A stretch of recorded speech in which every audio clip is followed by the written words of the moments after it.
نحمده ونصلي على رسوله الكريم أما بعد فأعوذ بالله من الشيطان الرجيم بسم الله الرحمن الرحيم رب اشرح لي صدري ويسر لي أمري واحلل عقدة من لساني يفقهوا قولي۔ اللہ تعالیٰ کا لاکھ لاکھ شکر ہے کہ اس نے ہمیں انسان بنایا۔ وہ چاہتا تو کوئی بھی اور مخلوق بنا دیتا۔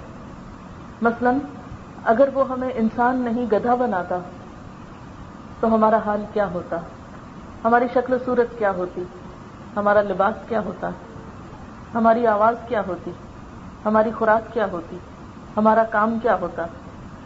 لیکن اس نے ہمیں گدھا نہیں انسان بنایا، عقل و شعور عطا کیا، اور یہ ہم نے اللہ تعالیٰ کو مشورہ نہیں دیا تھا۔ اللہ تعالیٰ کا یہ احسان ہے ہم پر کہ اس نے ہمیں انسان بنایا۔ پھر اس کے بعد یہ کہ اس کا ہم پہ بہت بڑا انعام ہے کہ اس نے ہمیں مسلمان پیدا کیا۔ اگر وہ ہمیں کسی کافر گھرانے میں پیدا کر دیتا تو ہم کیا کر سکتے تھے؟ افریقہ کے جنگلوں میں پیدا ہوتے اور نہ قرآن ہمارے پاس ہوتا، نہ کوئی رسول کا نام ہوتا، نہ کچھ اور ہوتا، ہم کیا کر سکتے تھے؟ کچھ نہیں۔ لیکن یہ اس کا بہت بڑا احسان ہے کہ اس نے ہمیں مسلمان گھرانے میں پیدا کیا۔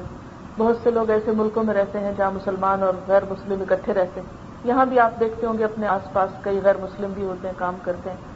تو ہمیں جو اسلام ملا ہے یہ ہماری اپنی کسی کوشش سے نہیں ملا۔ اللہ تعالیٰ نے ہمیں مسلمان گھرانے میں پیدا کیا اور یہ اس کا احسان ہے ہم پر۔ اس کے بعد یہ کہ اس نے ہمیں اس دنیا میں طرح طرح کی نعمتیں عطا کی۔ اتنی نعمتیں ہیں کہ جن کو اگر ہم گننا چاہیں تو گن نہیں سکتے۔ قرآن پاک میں اللہ تعالیٰ فرماتے ہیں وَإِن تَعُدُّوا نِعْمَةَ اللَّهِ لَا تُحْصُوهَا، اگر تم اللہ کی نعمتوں کو شمار کرنا چاہو، گننا چاہو تو گن نہیں سکتے۔ یعنی نعمتیں تو بے شمار ہیں، اتنی ہیں کہ اگر آپ گننا چاہیں تو گن نہیں سکتے۔ لیکن اگر ہم صرف اپنے وجود پر ہی نظر ڈالیں، ہمارا جسم جو اللہ تعالیٰ نے ہمیں دیا ہے، اگر ہم اس پر ہی غور و فکر کریں تو کچھ چیزیں ہم دیکھ سکتے ہیں۔ میں آپ کے سامنے چند چیزوں کا ذکر کروں گی۔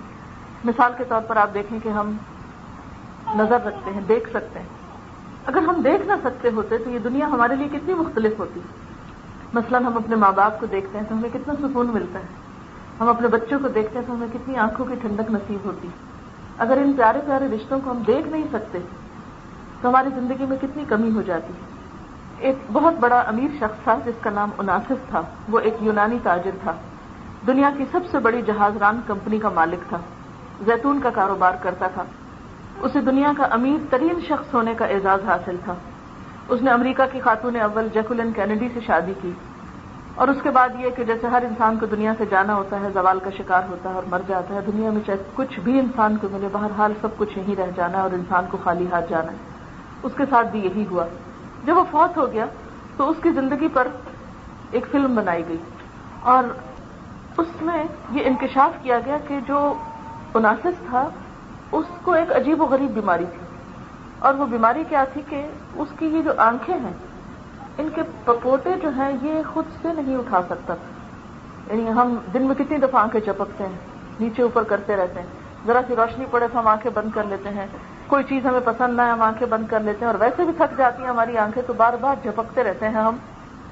وہ جھپک نہیں سکتا تھا اپنی مرضی کے ساتھ، تو ڈاکٹرز کیا کرتے تھے، صبح سویرے اس کی آنکھوں کے اوپر سولوشن ٹیپ لگا دیتے تھے جس سے اس کی آنکھیں اس طرح کھلی رہتی تھی تو وہ دیکھتا رہتا تھا، اور جب رات ہوتی تھی تو وہ ٹیپ ہٹا دیتے تھے، وہ پپوٹے خود بخود گر جاتے تھے جس سے وہ سو جاتا تھا۔ اس سے پوچھا گیا کہ تمہاری سب سے بڑی خواہش کیا ہے؟ یعنی تم اتنے امیر آدمی ہو، اتنی بڑی عورت سے شادی کی، سب کچھ تمہیں ملا، تمہاری زندگی کی خواہش کیا ہے؟ تو وہ بہت حسرت سے بولا کاش میں ایک بار صرف اپنی پلکیں خود اٹھا سکوں۔ اس سے پوچھا گیا کہ تم اپنی اس خواہش کے عوض کیا دے سکتے ہو؟ اگر کوئی تمہاری یہ خواہش پوری کر دے کہ تم اپنی آنکھیں خود اٹھا لو تو کیا دو گے؟ کہنے لگا اپنی پوری دولت دے دوں گا۔ ساری دنیا سے امیر انسان تھا، کہنے لگا ساری دولت دے دوں گا اگر میں اپنی آنکھیں خود کھول سکوں۔ لیکن ہم مفت میں یہ سب کچھ ملا ہوا، ہم نے 1 روپیہ خرچ نہیں کیا اپنی آنکھوں چپکنے پر۔ لیکن سچے دل سے بتائیے میں نے اور آپ نے دن میں کتنی بار کبھی اس کا شکر ادا کیا کہ اللہ تیرا شکر ہے کہ ہم اپنی آنکھیں خود کھول اور بند کر سکتے ہیں۔ پھر اسی طرح آپ دیکھیں کہ نہ صرف یہ کہ آنکھیں، بلکہ اس کے علاوہ ہمارے کان، ہمارا دل، یہ ساری بے پناہ نعمتیں ہیں جو اللہ پاک نے ہمیں عطا کی ہیں. مثلا ہمارا دل جو ہے یہ آٹومیٹک مشین کی طرح ہے. بتائیے دنیا میں کوئی ہے آٹومیٹک مشین ایسی کہ جو کبھی خراب نہ ہوئی ہو؟ آپ واشنگ مشین لاتے ہیں کہ فلی آٹومیٹک ہے، کپڑے ڈالیں اور وہ پھر بند کر دیں، لیکن کچھ عرصے کے بعد وہ بھی کباڑا ہو جاتی، ختم ہو جاتی ہے، آپ اس کو پھینک دیتے ہیں. لیکن یہ دل ماں کے پیٹ میں بچہ ہوتا ہے تو دھڑکنا شروع کرتا ہے، کام کرنا شروع کرتا ہے، اور پھر وہ کرتا چلا جاتا ہے. مثلا ایک شخص 80 سال کا ہے یا 90 سال کا ہے اور 100 سال کا ہو کے فوت ہوا تو 100 سال اس کا دل آٹومیٹیکلی کام کر رہا ہے. اچھا، جب آپ کوئی مشین چلاتے ہیں تو آپ کو کہیں نہ کہیں سے بجلی لگانی پڑتی ہے اس کے لیے، یا بیٹری ڈالنی پڑتی ہے. ہم نے اپنے دل میں تو کوئی بیٹری نہیں ڈال رکھی، کوئی بجلی کا پلگ نہیں لگا رکھا. پھر یہ مشین کیسے چلتی ہے؟ کون چلاتا ہے اس کو؟ سارا وقت اس میں خون پمپ کرتا رہتا ہے. کتنی بڑی نعمت ہے. اگر یہ 1 گھنٹے کے لیے اپنا کام چھوڑ دے تو ہم زندہ نہیں رہ سکتے. لیکن بتائیے کہ میں نے اور آپ نے اس دل کے دھڑکنے پر کتنا شکر ادا کیا. اسی لیے تو اللہ تعالیٰ فرماتے ہیں نا کہ وَجَعَلَ لَكُمُ السَّمْعَ وَالْأَبْصَارَ وَالْأَفْئِدَةَ قَلِيلًا مَا تَشْكُرُونَ. اس نے تمہارے لیے کان اور آنکھیں اور دل بنائے، لیکن تم کتنا کم شکر ادا کرتے، کتنا تھوڑا شکر ادا کرتے. پھر اسی طرح یہ ہماری زبان جو ہے بولنے کا کام بھی دیتی ہے، ذائقے کا کام بھی دیتی ہے. اگر اس کا ذائقہ چلا جائے تو دنیا میں کوئی علاج ایسا نہیں دریافت ہوا کہ ہم اپنی زبان بدلوا سکیں، یا اس کے اوپر کی لیئر جو ہے وہ ہٹا کے کوئی اور اوپر اسکن لگوا دیں تاکہ ہماری زبان کو ٹیسٹ آنے لگے. کوئی اس کی ریپلیسمنٹ نہیں ہے.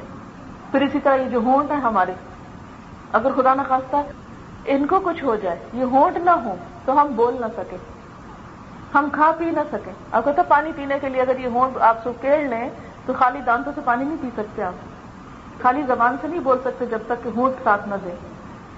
کہتے ہیں کہ 30% جو الفاظ ہیں وہ ہمارے ہونٹوں کے ذریعے ادا ہوتے ہیں. پھر اسی طرح آپ دیکھیں کہ ہمارے منہ کے اندر جو لعاب دہن ہے، اگر یہ لعاب دہن خشک ہو جائے تو ہم ایک لفظ نہ بول سکیں. کبھی ہوتا ہے نا کہ تھوڑا سا گلے میں کانٹا سا آ جاتا ہے یا خشک ہو جاتا ہے منہ، تو آپ کہتے ہیں کہ زبان سوکھ رہی ہے، پانی پی کے پھر بولتے ہیں، بات ہی نہیں ہو پاتی. بعض لوگوں کو اگر اس کی تکلیف ہو جائے کہ ان کے منہ میں لعاب دہن پراپرلی نہیں بنے تو ہر وقت پانی ان کو ساتھ رکھنا پڑتا ہے، ہر تھوڑی دیر کے بعد پانی منہ میں ڈالنا پڑتا ہے، تب وہ صحیح طور پر کام کر سکتے ہیں.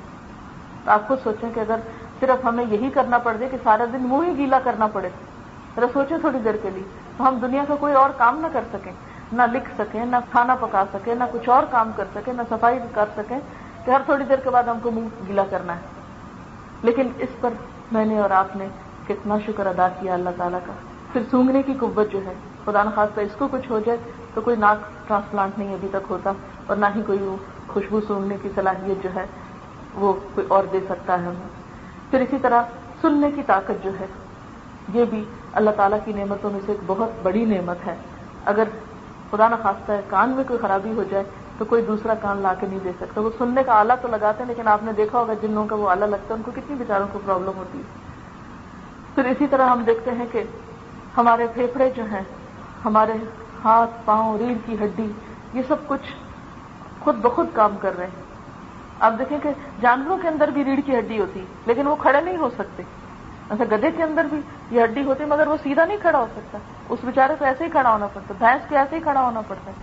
لیکن یہ انسان ہے کہ اللہ نے اس کو سیدھا کیا، مگر ہم اس کا شکر ادا کرنے کی بجائے گردن اور اکڑا لیتے ہیں اور تکبر میں مبتلا ہو جاتے ہیں اور اللہ کے آگے جھکتے نہیں ہیں، عاجزی نہیں پیدا کرتے اپنے اندر. پھر اسی طرح جگر ہمارا جو ہے، لیور، یہ ایک ایسی بڑی نعمت ہے. کہتے ہیں کہ 40 فیکٹریوں کا کام کرتا ہے یہ. اگر یہ خراب ہو جائے تو جگر ٹرانسپلانٹ کرانے پہ 40 لاکھ روپے کم از کم لگتا ہے، اور وہ بھی صرف 6 ماہ کام کرتا ہے، اس کے بعد وہ بھی کام نہیں کرتا.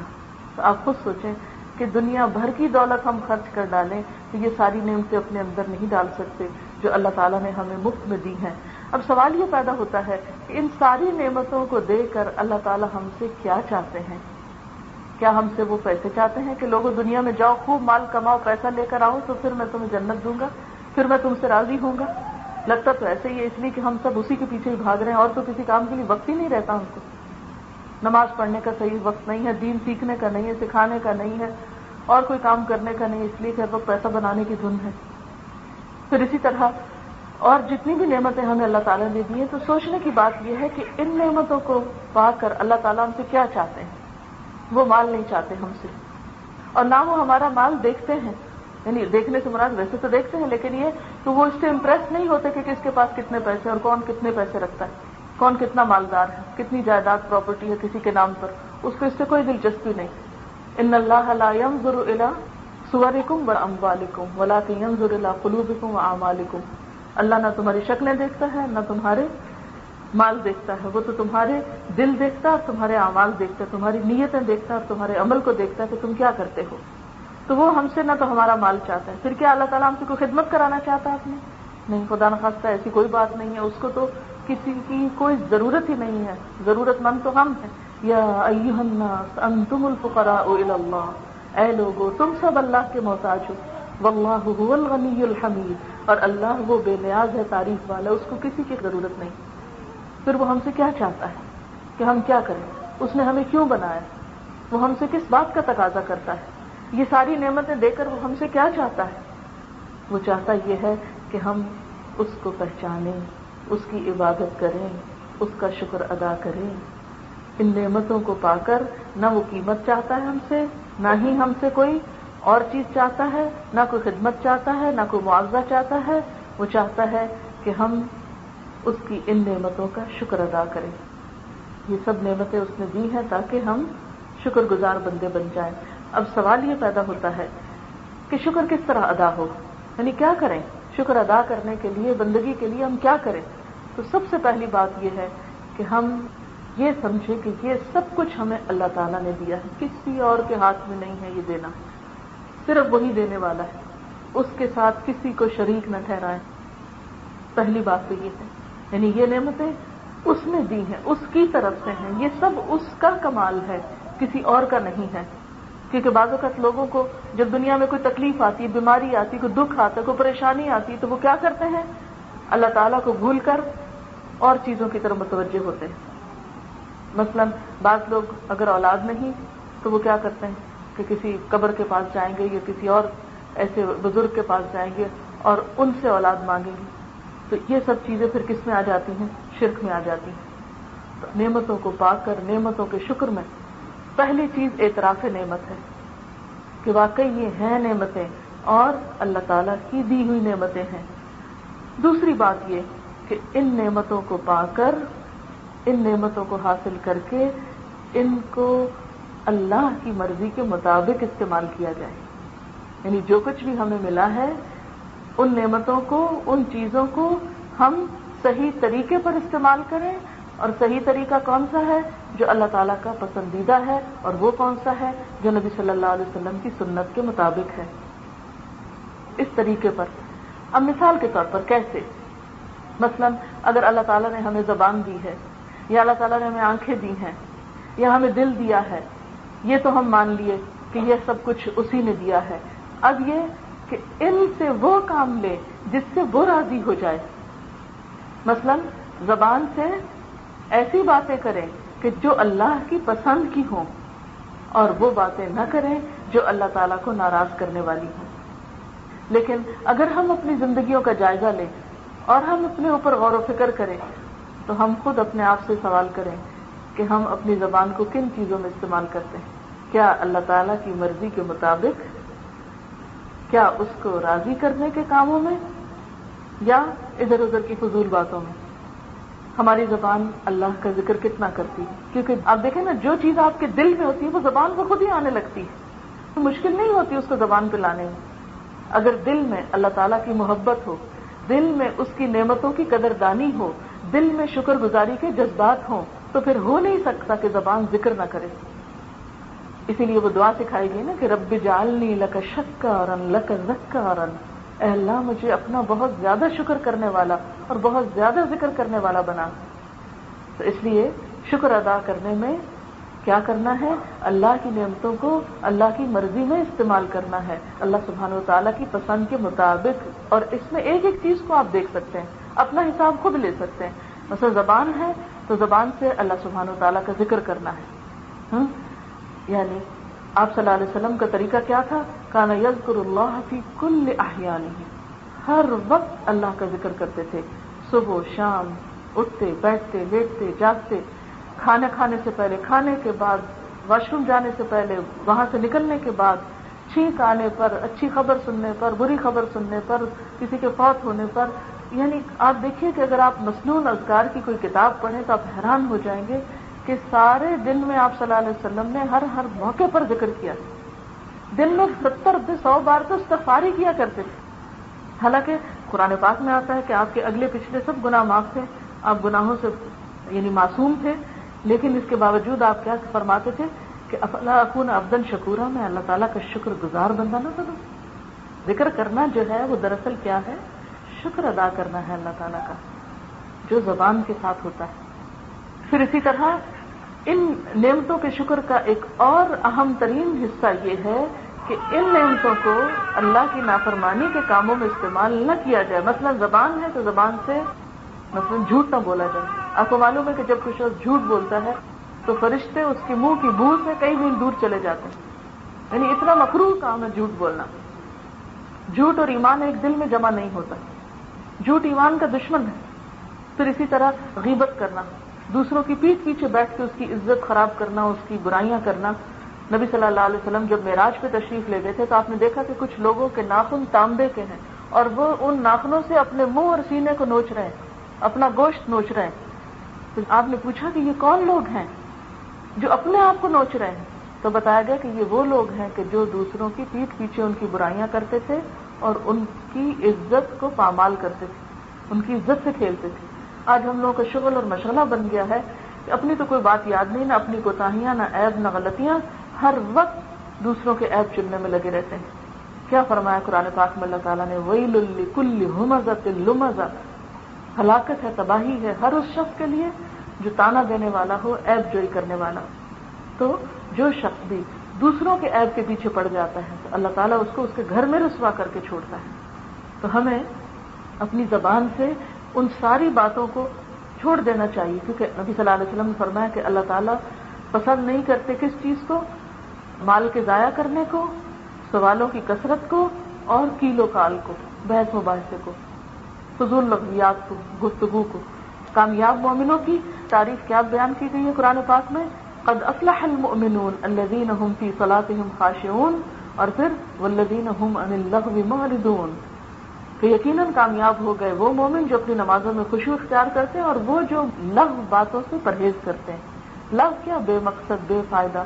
اور ویسے بھی لوگوں کی باتیں کرتے رہنا اور واقعات پہ بے وجہ میں تبصرہ کرتے رہنا اور بحث مباحثے کرتے رہنا اور لوگوں کی برائیاں اور چغلیاں اور غیبت کرتے رہنا، یہ سراسر اپنی ذات کا نقصان ہے.